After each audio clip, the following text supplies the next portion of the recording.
Good afternoon. Good afternoon. How are you? I'm good. How are you? I'm doing good. All right. So, my name is Jazmeen. I'm an intern with the Living Archives Project, where we are collecting stories on how various communities were impacted by COVID-19 in Charlotte, Mecklenburg County. Today is November 27th, 2023, and I am here with Christina. Please introduce yourself. Well, my name is Christina Stephenson. I currently live in Charlotte, North Carolina. I am originally from Brooklyn, New York, and have lived here for the past 10 plus years. Awesome. Mm-hmm. Could you describe yourself for me? I am African American, Jamaican African American. I have long hair and I wear glasses. And I'm a brown skinned girl. Okay. Yeah. Tell me more. You're from New York. I'm from Brooklyn. Okay. I went to a health profession high school called Clara Barton. Mm-hmm. Prior to that, I was in Catholic school for from K to 8th. Mm-hmm. And since then, I've traveled a lot of times with my parents I've been to Europe. I've been to like the Caribbean islands, small Caribbean islands, and Jamaica. And that's pretty much it. Awesome. So what do you do for work? Right now, I am a financial practitioner, which is pretty much a business analyst for Bank of America, but I'm through Randstad, which is a contract company. Prior to that, I was a quality assurance for a technology fintech company here in Charlotte called Avid Exchange. And there I pretty much did all of the process improvement work. I did a lot of coaching on that job as it relates to like new hires. I did a lot of new hire training and just everything that has anything to do with how the processes and businesses should run. That was me. Awesome. Yeah. Awesome. Sounds interesting. It was pretty boring. But we're here. So tell me, how long did you mention you were in Charlotte, and how has Charlotte been treating you since being from up north? So being from up north, I grew up fast, as in had to take the city bus, the train. Charlotte, to me, moving here was definitely a culture shock. I needed to tame my butt, as in, just trying to focus on the family life, trying to focus on my daughter at the time, and just trying to focus on me and getting the things that I needed to get in order to become who I am today. So I moved to Charlotte 10 plus years ago. I purchased a house, lived in it ever since. And I've had some trials and tribulations. I think moving here opened up my eyes to racism as I was oblivious, living in New York. Everybody, it was a melting pot. So everybody knew everybody. I went to school with white people. I went to school with Indians, Asians. So I did not notice the racism or the patterns of racism until I moved to the South and having to work in corporate America. It was eye-opening for me. Lots of tears, just being passed over, whether it's nepotism, whether it's, someone's privilege over mine. I definitely, let's put it like this. Charlotte has given me thick skin. Corporate America in Charlotte has given me thick skin and how to maneuver myself throughout the world that we live in today. Wow. Can you expand a little bit more on your experience in corporate America and how that was during the pandemic? So during the pandemic, I went up for 3 positions. I went up for a coaching and development lead. I went up for a project coordinator and project management role. Denied all 3, even though my interviews were successful. And you always hear, oh, you did a great job, but we found someone that, to me, because they were a different color than myself, or because they had ties, they were friends, nepotism. So to me, that was during the pandemic, I was depressed. I was upset. I was lonely during that time at work, right? I hated my job. I did not want to get up in the morning to turn on the computer. Of course, we worked from home. So it was, even though we worked from home, I hated my job so much that I wanted to leave. Right. I wanted to leave early. I would get my work done early, and then I just did not want to have anything to do with it. My colleagues, I could not stand them. And, I needed to build my energy back up. Yeah. So I started applying for other jobs outside. Heard a lot of no's. Either you're qualified, you're overqualified, or, the algorithm in your resume did not feed into our process, because that's what they use to detect who they want to choose. So with that, I had a lot of depressed days, a lot of drinking, a lot of overeating, gaining weight. I was unable to go to the gym, and I go to the gym all the time. So that to me was just a dark moment in my life, right? So how I overcame it was, just praying, just constantly praying to God to just deliver me out of this feeling, right? Because I needed to be there for my kids. My daughter at the time, she was in high school, so she was going through her own stuff. My son, he was in elementary, he was going through his own stuff. And my older son, he was graduating college, going through his own stuff. So a lot of us was going through our own issues. And it was best for me to become that strong point for them. So, just did a lot of praying, applied for a lot of jobs, finally found a job that I was happy to be with. I moved on to the mortgage side, and that's when I got into finance. So, worked throughout the pandemic, and that part about it was great. Wow. So we did a hand map activity before starting this interview. Would you like to share anything that is on there? So, yes. So I put down dreamer. I always dream. A lot of people may think that I live in a superficial world, but I always dream big. Like I see my future, or I speak existence for. I speak in existence for my future. Like, I knew I didn't want to be in technology anymore. I knew I wanted to become a social worker.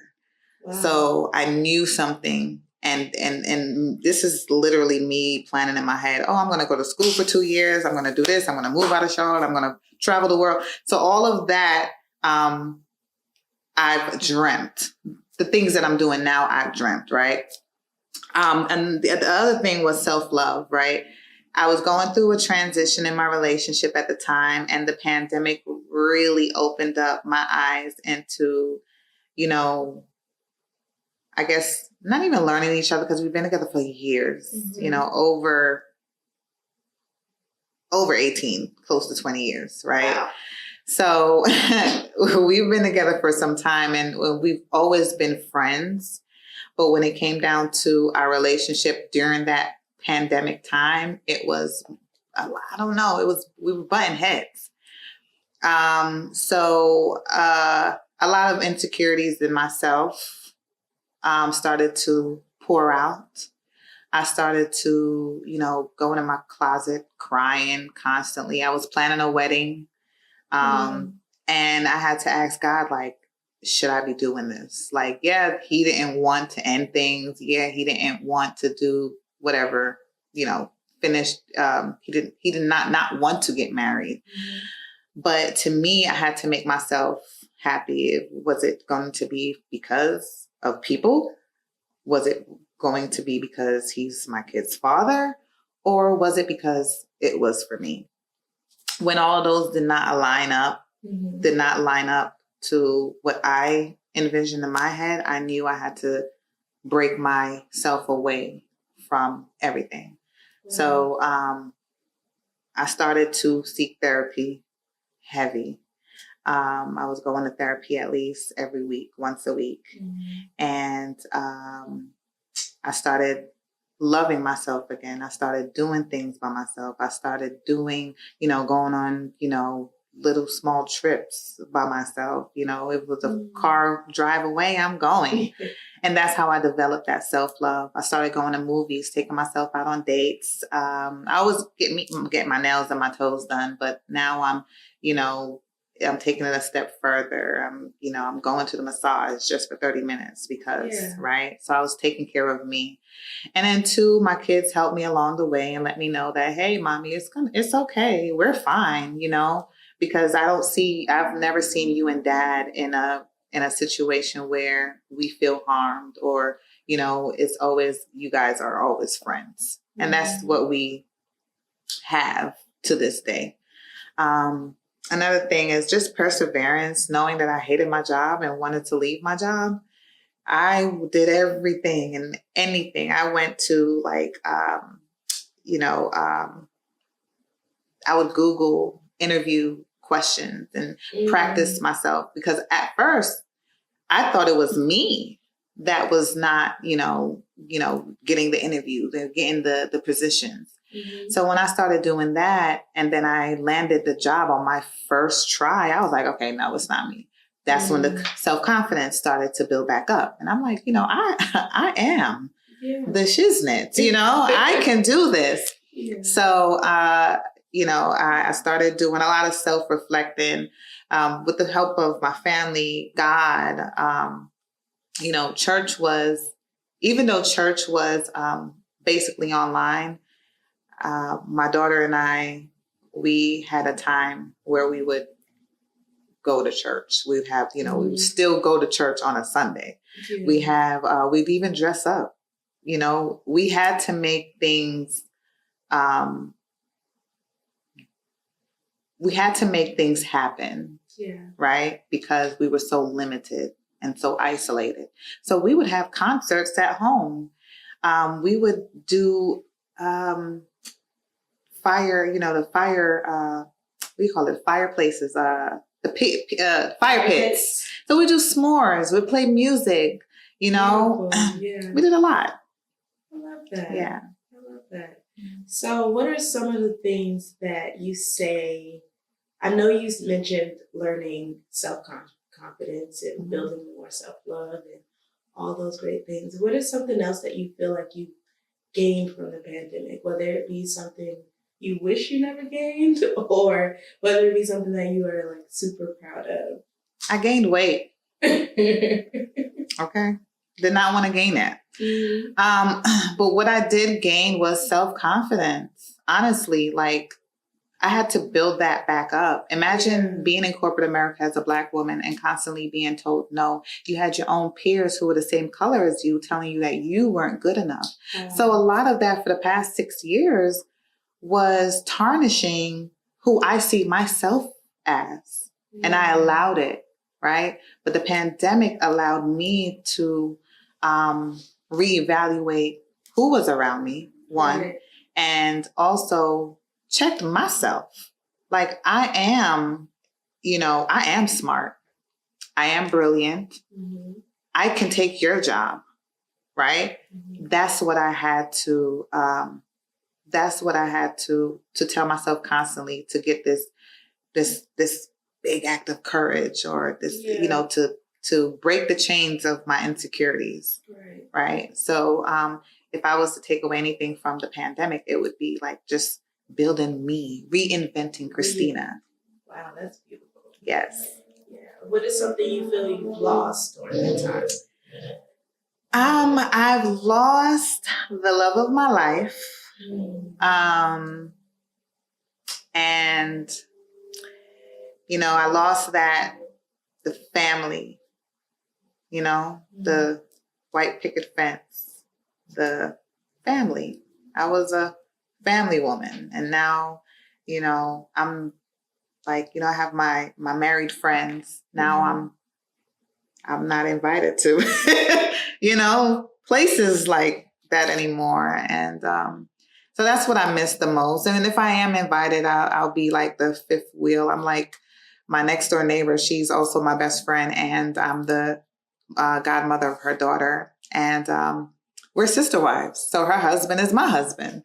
And, you know, and while we all, you know, they don't look at my, you know, ex as anything different because he still gets invited over. He still come over, you know, we're friends first. But it's almost as if, you know, that's something that I missed, just being a family, taking vacations together. You know, just that love part about it. But I'm happy, if that makes sense. We're still a family, right? We still found ways to be a family. We still had Thanksgiving together. You know, my daughter, you know, we had when she graduated, we had like a college shower for her during the pandemic, right? And we had Bison mom, Bison dad. So we were still a family, but we just weren't together. So how has everyone adjusted during this time of you not being with them? they did fine. They did great. We actually had a conversation with them. We sat them down and we had a conversation, a real hard conversation with them. And we let them know, like, hey, even though we're not together, that doesn't mean that we don't love you equally. And they were fine. Like, I was surprised. I was shocked and I was surprised. I thought I would have heard like tears or something or sadness or whatever, but they were just saying, like, as long as you guys are happy, we're happy. Awesome. Yeah. Awesome. So on your hand map, is there anything else you would like to share?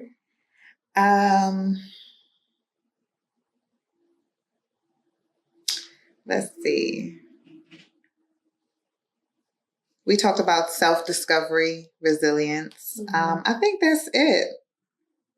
Therapy.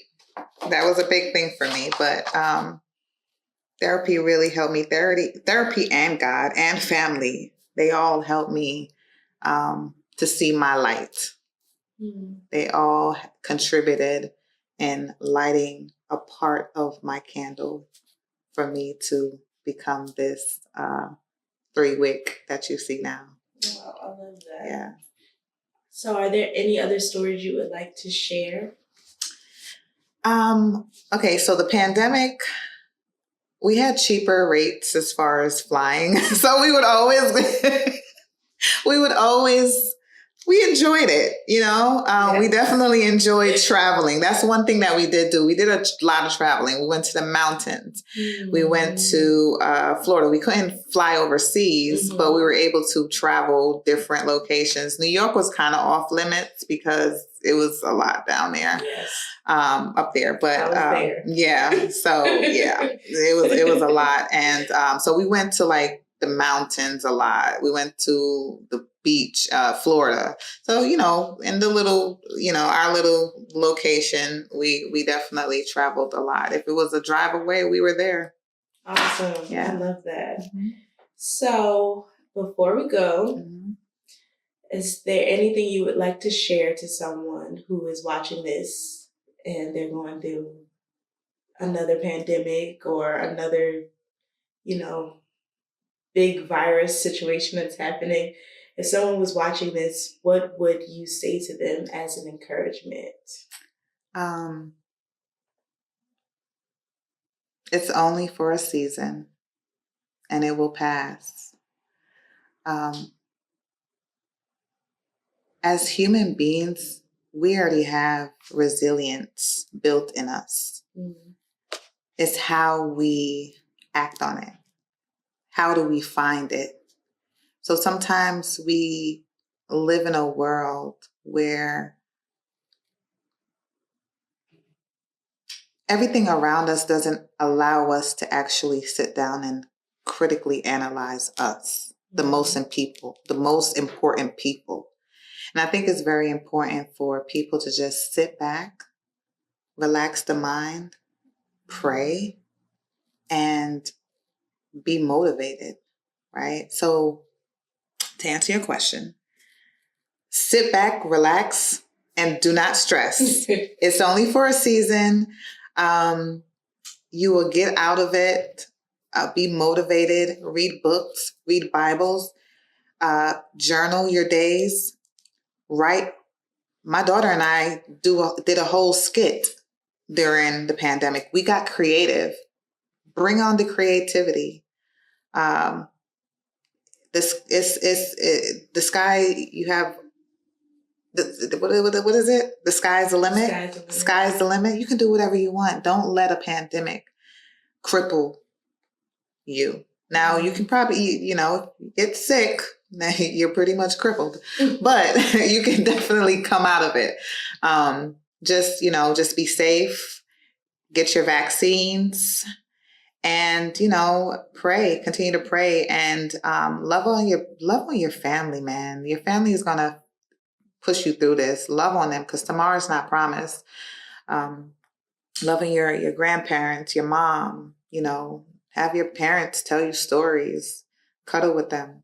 We used to have movie nights in the bed, and we all used to sleep. Even Chase used to sleep. And, just find that time to find you. Find that time to be with your family. The outside life doesn't really matter when the people amongst you do. Yeah, that's beautiful. Yeah. Thank you for that. Thank you. One more question. Mm-hmm. You mentioned being creative during the pandemic, right? Does that creativity still happen with you and your family to this day, or has life just gotten back to normal for you? So, yes and no. So my son, he's my son. He plays video games all day. Your son is Chase, right? That's Chase. Yes. Right. He's the video game genius. He will, if I want to do a painting and I want to see like the colors or how it would look, he would map it out on his video game for me. So he's good at that. That's the creative part with Chase, but that's as far as it goes. Sanala's in school. She goes to Howard, and she's in DC. So not much creativity there, but when she comes home, we do TikTok cooking videos together, and we do mother-daughter things. Maybe not, writing script, movie skits and playing it out, but we do like dances, stuff like that. But that's it. Yeah. Given public. You need to make those things public. Publish it.